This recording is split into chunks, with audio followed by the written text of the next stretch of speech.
Pag pinautang ka sa bangko, cash talaga bibigay nila sa'yo. I think lang sa bangko yan. Lahat dito naglo-loan pang patayo ng bahay. Di naman po lahat ng lahat ng may bahay dito sa Japan i-loan. Ano po sa tingin nyo sa sa mga tao dito sa Japan? Lahat walang pera. Siyempre meron dyan, may mga sacho, may mga pera talaga, kinakash.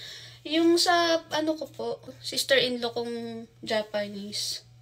Asawa po nun is foreigner. Tapos, talaga sa Australia po talaga sila nag-i-stay. Tapos, nung last 2 years, gusto na nilang for good dito sa Japan.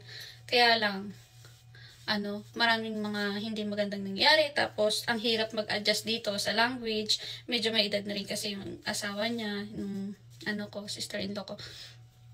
Tapos, cash po yung bahay nila, hindi po yung loan. Hindi yung galing sa utang. May pera talaga sila. Kasi, nurse yung work niya sa Australia. Kahit dito sa Japan, nurse din siya. Tapos, yung asawa niya is piloto po sa Australia. Kaya may pera po talaga sila. May ipon sila, ganun. May pang-cash sila ng bahay. Hindi po nila yung inutang.